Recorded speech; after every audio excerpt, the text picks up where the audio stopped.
वे हमारे सभ्य होने के इंतज़ार में हैं, वे हमारे सभ्य होने के इंतज़ार में हैं और हम उनके मनुष्य होने के। खासकर इस देश का कथित मुख्य धारा सत्ता के नैरेटिव के साथ चलता है, क्योंकि सरकार गरीब लोगों से नहीं चलती, वह देश के अमीर लोगों से चलती है और आदिवासियों के विस्थापन में सब लोगों की सामूहिक भूमिका बनी रहती है। आदिवासी भी विकास की तलाश में अपनी ज़मीन से बाहर निकलता है, बड़े बाजार की तरफ जाता है, पर हर शाम वह अपने इलाकों में ऐसे लौट आना चाहता है जैसे चिड़ियों का झुंड जंगल की तरफ लौटता है। इसलिए आदिवासी भले ही यह नहीं जानते हों कि देश के शेष हिस्सों में सरकारें क्या कर रही हैं, वहाँ क्या हो रहा है, पर वे देश के भीतर अपने देश के बारे अच्छी तरह जानते हैं और उसे अपने देश से बेदखल करने वाली शक्तियों के खिलाफ वे निरंतर लड़ते रहते हैं, प्रतिरोध करते हैं।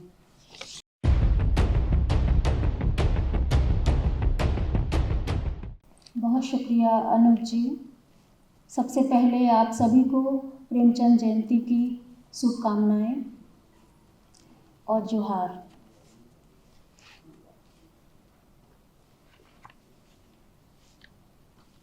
इस देश में सारे लोग देश के भीतर या बाहर कहीं भी आ जा सकते हैं, नौकरी कर सकते हैं, वहाँ बस सकते हैं। इसे लोग अपनी प्रगति कहते हैं, विकास कहते हैं।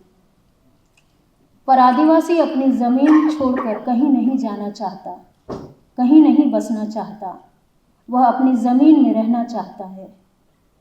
देश उनके दिमाग में नहीं रहता, शेष लोगों की तरह देश उसके आसपास रहता है।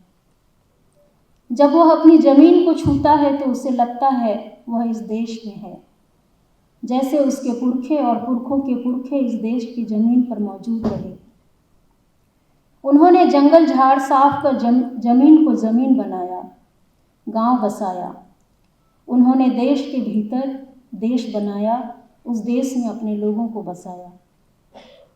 अपनी ज़मीन को छोड़कर वह कहीं जाना भी चाहे तो ज़मीन उन्हें कहीं नहीं जाने देती। अगर वह उससे दूर चला भी जाए तो वह ज़मीन उसे अपनी ओर खींचती है। वह अंतिम समय में वहीं लौटना चाहता है और वहीं अपनी ज़मीन में मरना चाहता है। कुछ इस तरह आदिवासियों का रिश्ता अपनी ज़मीन से है। इसलिए आदिवासी भले ही यह नहीं जानते हों कि देश के शेष हिस्सों में सरकारें क्या कर रही हैं, वहाँ क्या हो रहा है, पर वे देश के भीतर अपने देश के बारे अच्छी तरह जानते हैं और उसे अपने देश से बेदखल करने वाली शक्तियों के खिलाफ वे निरंतर लड़ते रहते हैं, प्रतिरोध करते हैं। देश के शेष लोगों के लिए रोजी रोटी की तलाश में देश के भीतर या बाहर की यात्रा विकास है। माता पिता अपनी नई पीढ़ियों का इसी तरह विकास चाहते हैं। या तो नई पीढ़ी इसी देश के भीतर अपने लिए अधिक से अधिक संसाधन जुटाए या अपनी स्थिति सुरक्षित करे या विदेश चले जाए। वहाँ दूसरों ने जो बेहतर व्यवस्था बनाई है उस व्यवस्था का वे लाभ उठाएं। पर कथित सभ्य समाज के लोग अपनी पीढ़ियों को अपने देश के भीतर ऐसे बेहतर व्यवस्था बनाने की प्रेरणा, शिक्षा या सीख नहीं दे पाते कि हाशिए के लोगों के गरिमामय जीवन जी पाने की उनकी व्यवस्था को बिना ध्वस्त किए कैसे विकास किया जा सके। दरअसल जो जितना ही विकसित होता जाता है, जितना ही सभ्य होता जाता है, वह उतना ही इस धरती का सबसे डरा हुआ इंसान या समूह बनता जाता है। ऐसे डरे हुए कथित रूप से सभ्य लोग कैसे आदिवासियों का भला चाह सकते हैं। आदिवासी भी विकास की तलाश में अपनी ज़मीन से बाहर निकलता है, बड़े बाजार की तरफ जाता है, पर हर शाम वह अपने इलाकों में ऐसे लौट आना चाहता है जैसे चिड़ियों का झुंड जंगल की तरफ लौटता है। पर जब आदिवासियों को अपनी ज़मीन से देश की बड़ी शक्तियाँ जबरन बाहर निकालने को, दूसरी जगह बसने को मजबूर करती है और अपनी ज़मीन पर फिर कभी लौट न पाने की स्थिति बनती है, तो आदिवासी इसे अपना विकास नहीं, विस्थापन मानते हैं। वे जंगल के ऐसे पेड़ होते हैं जो अपनी जड़ों से उखाड़कर कहीं दूर फेंक दिए गए होते हैं।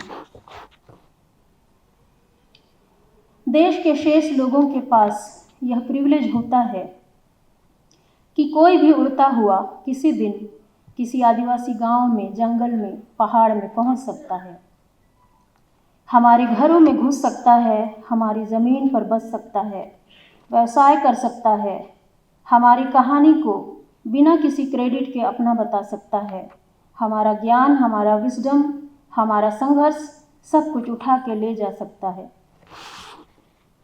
और अपने तरीके से उनका इस्तेमाल कर सकता है। पर आदिवासी ऐसे उड़ते हुए किसी के घर में, उनके इलाकों में, उनके जीवन में, उनके ज्ञान के क्षेत्र में, शिक्षा में, नौकरियों में, व्यवसाय में आसानी से प्रवेश नहीं कर सकता।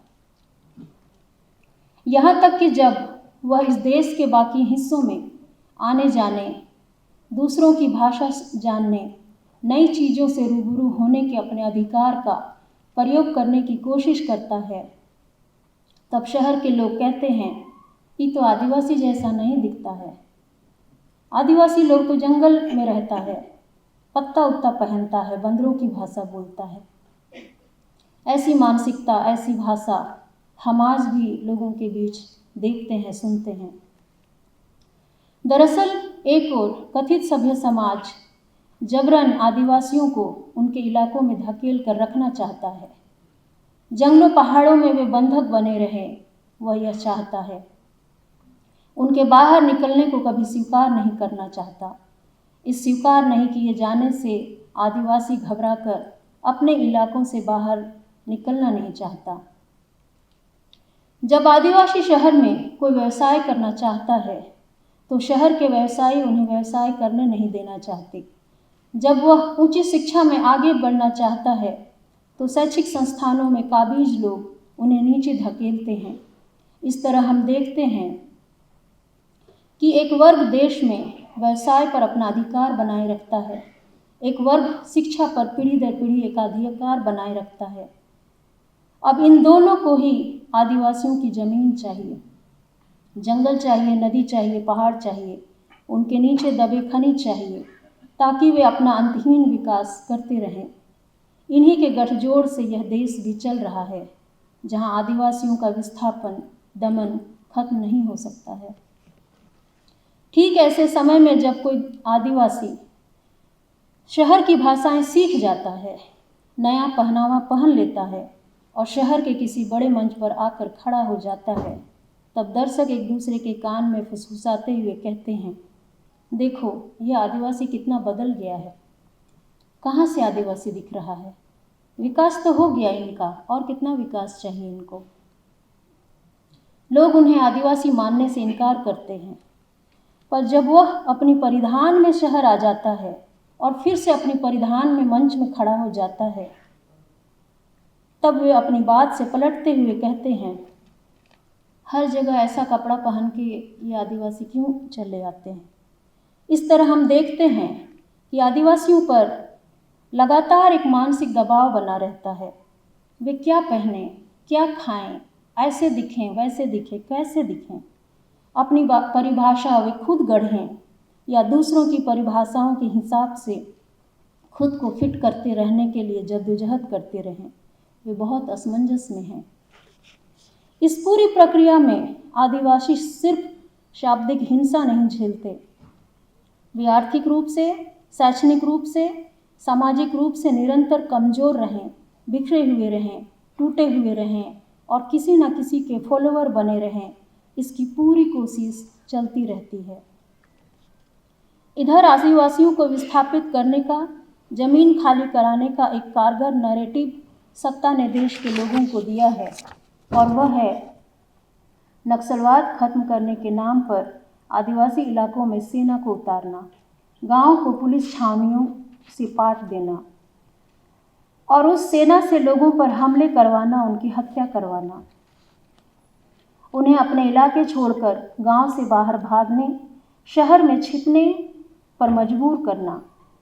देश के लोगों के बीच यह नैरेटिव घूमता रहता है और वे समझते हैं कि यह आदिवासी इलाकों के विकास के लिए अच्छा है।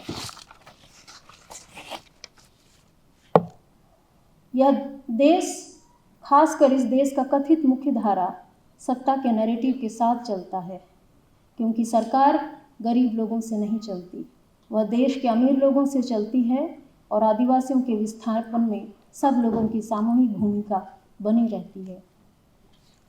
इधर धीरे धीरे आदिवासी शेड्यूल ट्राइब की सूची से भी बाहर किए जा रहे हैं। मैं एक उदाहरण देना चाहती हूँ। संयुक्त बिहार के समय 80 के दशक में आज के झारखंड के भुइंहरी मुंडा आदिवासी एसटी की सूची से बाहर कर ओबीसी की सूची में डाल दिए गए और आज तक वे खुद को आदिवासी की सूची में वापस रखे जाने के लिए जूझ रहे हैं, क्योंकि मुंडा आदिवासियों को लंबे समय तक मालूम ही नहीं था कि वे कब एसटी से ओबीसी हो गए।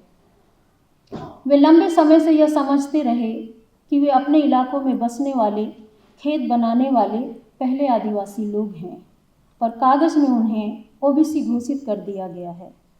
झारखंड के खूंटी जिले के इलाकों में खुटकटी शब्द इस्तेमाल होता है, जिसका अर्थ है झाड़ झंकड़ साफ कर उस इलाके में खेत जमीन बनाने वाले पहले आदिवासी लोग।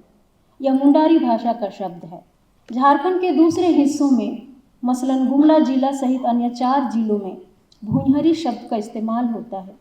भुइंहरी शब्द मुंडा और उरांव असुर जो एक साथ रहते हैं नेतरहाट के पाठ इलाकों में और अन्य जिलों में, वे भुइंहरी शब्द का इस्तेमाल करते हैं। इसका भी अर्थ होता है खेती लायक जमीन तैयार कर बसने वाले पहले लोग। खुटकटी इलाकों के मुंडा आदिवासी एसटी माने जाते हैं और शेष जिलों में भुइंहरी मुंडा आदिवासी ओबीसी माने जाते हैं। अशिक्षा के कारण कई सालों तक लोगों को पता ही नहीं चला कि वे कब आदिवासी से ओबीसी बना दिए गए। यह सब सिर्फ इसलिए कि कंपनियों ने सत्ता से मिलकर भुइंहरी को भूमिहार और भूमियार शब्द से जोड़ दिया। चूंकि भूमिहार जमींदार होते हैं और आदिवासियों को जमींदार नहीं कहा जा सकता, पर बिहार में और एक दूसरा शब्द भूमियार है जो मुसहर लोगों के लिए इस्तेमाल होता है। इसलिए भुइंहरी मुंडा आदिवासी इसी भूमिहार शब्द से जोड़ते हुए ओबीसी बना दिए गए। यह सब इसलिए हुआ ताकि आदिवासी इलाकों में कंपनियां खनन कर सके, खनन के लिए आदिवासी इलाकों की जमीन ले सके और इस तरह झारखंड में बॉक्साइट का खनन शुरू हुआ। आज करीब 40 सालों से झारखंड के आदिवासी इलाकों में बॉक्साइट खनन चल रहा है और 40 सालों में आदिवासी इलाकों का कोई विकास नहीं हुआ, पर कंपनियों का विकास चरम पर है। आदिवासियों के बच्चे स्कूल की बजाय खदान में काम कर रहे हैं। स्कूलों में शिक्षक नहीं है, साफ पानी नहीं है, बिजली नहीं है। लोग कभी नहीं चाहते, कथित सभ्य समाज के लोग कभी नहीं चाहते कि आदिवासी अच्छी शिक्षा, साफ पानी, अच्छा स्वास्थ्य और एक गरिमामय जीवन पा सके। आदिवासियों के खेत खनन के बाद बिना मिट्टी भरे टीले के रूप में छोड़ दिए जा रहे हैं। आने वाली पीढ़ियों के पास खेती लायक जमीन एक दिन नहीं बचेगी और निश्चित रूप से अपने इलाकों से फिर से बचे खुचे लोग भी विस्थापित होंगे। पिछले कुछ सालों में जब से सरकार ने डिजिटल इंडिया की बात शुरू की है, झारखंड में खुटकटी मुंडा आदिवासी इलाकों में फिर से एक जमीनी संघर्ष शुरू हुई है। जमींदार के वंशज जमींदारी प्रथा खत्म हो जाने के बाद भी यह नहीं मानते और अपने पिता दादा की जमीन पर अपना हक बता रहे हैं। ऑफलाइन कई आदिवासियों की जमीन का रसीद अब कटना बंद हो गया है। ऑनलाइन फिर से जमींदारों के वंशजों के नाम रिकॉर्ड में चढ़ा दिए गए हैं। तो जमीन पर आज भी जमींदारी प्रथा बहाल करने की एक लड़ाई अलग से चल रही है। जमींदारों के वंशज अक्सर पुलिस प्रशासन के साथ यह लड़ाई लड़ने आते हैं और आदिवासियों पर लाठियां बरसाई जाती है। कई आदिवासियों की जमीन की जानकारी गलत तरीके से ऑनलाइन रिकॉर्ड की गई है और उसके सुधार के लिए पैसे मांगे जाते हैं। सरकारी कर्मचारियों को घूस देने के लिए आदिवासी अपनी जमीन, गाय बकरी गिरवी रखने को मजबूर हैं। तो इस तरह डिजिटल इंडिया में नए तरीके से आदिवासियों की ज़मीनों की लूट का रास्ता खुल गया है। सरकार की योजनाओं का लाभ दरअसल कॉरपोरेट और शहर के बिचौलियों को भारी लाभ पहुंचाता है। साधारण लोग हमेशा इसके शिकार होते हैं। मैं शिद्दत से यह यकीन करती हूँ कि इस देश की ब्राह्मणवादी व्यवस्था, सत्ता, इससे जुड़े लोग कभी भी अपने ही देश के लोगों के साथ न्याय नहीं कर सकते हैं। भ्रष्टाचार उनकी नसों में बहता है, वर्चस्व ऊंच नीच उनकी रीढ़ में धंसा हुआ है। हर आदिवासी यह जानता है और कहीं ना कहीं विश्वास करता है। इसलिए पीढ़ी दर पीढ़ी आदिवासी इस देश के भीतर इसी ब्राह्मणवादी व्यवस्था से बचने के लिए दूर भागता रहा, जंगलों की शरण लेता रहा, निरंतर इस व्यवस्था का प्रतिरोध करता रहा। पर आज वह इस व्यवस्था के चौतरफे हमले से बच नहीं सकता है। शहरी शिक्षित लोग भी आदिवासी इलाके की तरफ तभी आते हैं जब उनका पेट भरा रहता है। इन इलाकों के संघर्ष उनके जीवन में रोमांच और नयापन जोड़ता है। उन्हें कथित मुख्य धारा के अपने लोगों के बीच पॉपुलर बनाता है, नाम, पैसा, अवार्ड दिलाता है। उनके बच्चे आदिवासी इलाकों में सिर्फ इसलिए रिसर्च करने आते हैं क्योंकि उन्हें कुछ नए कच्चे माल की तलाश रहती है। आदिवासी इलाकों से मिली हर जानकारी उन्हें राष्ट्रीय और अंतर्राष्ट्रीय फेलोशिप फंड ग्रांट दिलाते हैं। लेकिन वह पीड़ा जो इस देश के भीतर आदिवासी झेलते हैं, वह पीड़ा बहुतों को अपनी पीड़ा कभी नहीं लग सकती। उनका प्रिविलेज पावर्स जीवन जीने की अपनी शैली उसी तरह बनी रहती है। वे आते हैं, काम खत्म करते हैं और अपने लोगों के बीच सम्मानित होकर लौट जाते हैं। इस विषय में ब्राज़ील के दार्शनिक पाउलो फ्रेरे ने महत्वपूर्ण बातें कही हैं, लिखी हैं। बहुत से लोग आदिवासियों की कहानियों से आदिवासियों की स्थिति बदलना चाहते हैं और वे कथित मुख्य धारा से इसकी उम्मीद करते हैं।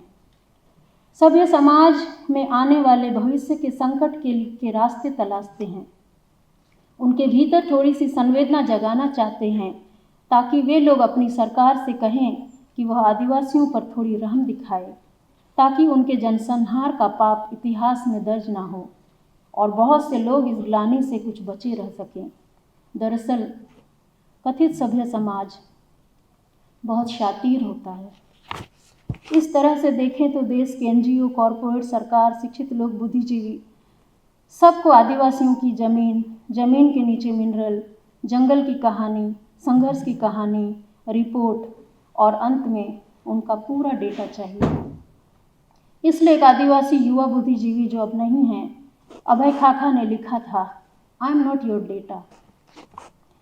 इस तरह सब मिलकर देश के विकास के नाम पर आदिवासियों की लूट, उनकी हिंसा, शोषण, दोहन में अपनी अलग अलग हिस्सेदारी रखते हैं। सब मिल बांट कर विकास के नाम पर अपना विकास सुनिश्चित करते हुए आदिवासियों की बलि चढ़ाते हैं। देश में एक बड़ा यज्ञ होता है, थोड़ा थोड़ा बलि का प्रसाद सब खाते हैं। ऐसे देश में आदिवासियों के अस्तित्व का बचा रहना संभव नहीं है। आदिवासी इस देश में बचे हुए हैं तो सिर्फ अपने प्रतिरोध के कारण, पीढ़ी दर पीढ़ी किए जाने वाले अपने प्रतिरोध के कारण। दरअसल असल अर्थ में देखें तो आदिवासी विस्थापित होने से भी कहीं अधिक अपने अस्तित्व की आखिरी लड़ाई लड़ रहे हैं। मैं कुछ छोटी कविताओं के साथ अपनी बात करनी चाहूँगी।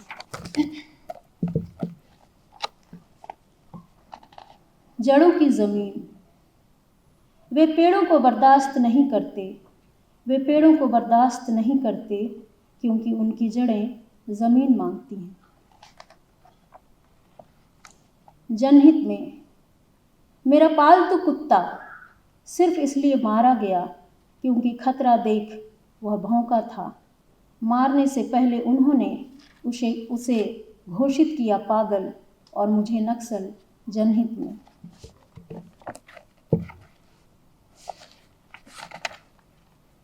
पहाड़ों के लिए, थोड़े से पैसे के लिए जो अपना ईमान बेचते हैं, थोड़े से पैसे के लिए जो अपना ईमान बेचते हैं, वे क्या समझेंगे पहाड़ों के लिए कुछ लोग क्यों अपनी जान देते हैं।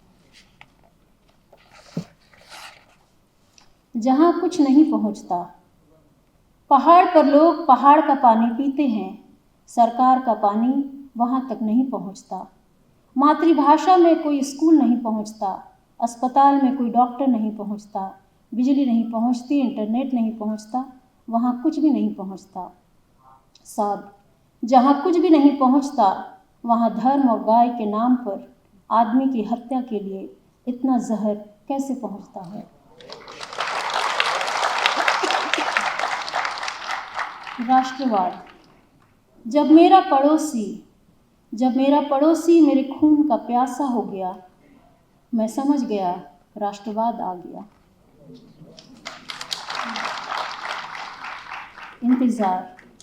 वे हमारे सभ्य होने के इंतज़ार में हैं, वे हमारे सभ्य होने के इंतज़ार में हैं और हम उनके मनुष्य होने के।